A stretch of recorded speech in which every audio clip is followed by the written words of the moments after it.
ایران کے ساتھ 40 روزہ جنگ میں امریکہ نے کیا کھویا، اس پر ایک روشنی ڈالتے ہیں۔ پہلے نمبر پر امریکہ کے 16 سے جو اباؤ نوجوان تھے جو فوجی تھے وہ اس جنگ کا ایندھن بن گیا۔ دوسرے نمبر پر یو ایس کے جو باقاعدہ اکانومی تھی وہ ICO میں چلی گئی۔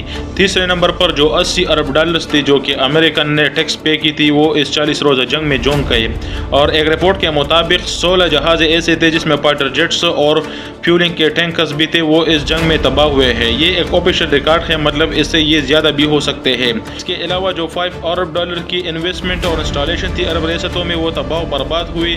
ایران کی میزائلوں کی وجہ سے پیٹرو ڈالرز کو نقصان ہوا، ایک دھچکا لگا، کیونکہ ایران نے ایک شرط رکھی تھی کہ یہاں پر جتنے بھی ادائیگی ہوگی وہ ڈالرز میں نہیں ہوگی بلکہ یوان میں ہوگی، تو یہ پیٹرو ڈالر کو ایک دھچکا لگا۔ اس کے ساتھ عرب ریاستوں کا اعتماد امریکہ سے اٹھ گیا، کیونکہ اس جنگ کے دوران جب ایران ہیٹنگ کر رہا تھا تو امریکہ نے باقاعدہ اسرائیل کو پوقیت دی، وہاں پر انٹرسیپٹر زیادہ استعمال کیے، باقاعدہ اسرائیل کو ایک چھتری دی بنسبت جو اور دوسرے عرب ریاستیں تھی یہ ایران کے رحم و کرم پر تھے۔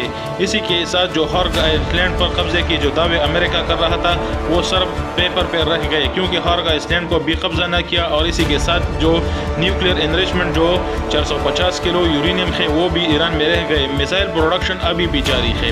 ایک رپورٹ کے مطابق 66% جو سٹاک پائل ہے وہ ابھی بھی ایران میں ہے۔ اسی کے ساتھ ایران نے اس جنگ سے خوب کمایا، پر ڈے $2 ملین ایران نے اس جنگ سے کمائے۔ رشیا نے بھی خوب فائدہ اٹھایا، کیونکہ رشیا کی آئل جو تھے وہ مہنگے ہو گئے۔ جو سیزفائر ہوئی ہے یہ اسٹریٹ آف ہرموز کے نام پر ہوئے ہے، اور اگر بات کی جائے اسٹریٹ آف ہرموز کی تو یہ جنگ سے پہلے ہی کھولی تھی، تو امریکہ نے اس جنگ میں فائدے کے بجائے الٹا نقصان ہوا، پلینز بھی کریش ہوئے، نوجوان بھی کھوئے، پیسہ بھی کھویا، اور عرب ریاستوں کا اعتماد بھی کھویا۔ تو یہ تھے امریکہ کو کچھ بڑے دھچکے جو کہ میں نے آپ کو رپورٹ کیے۔ والسلام۔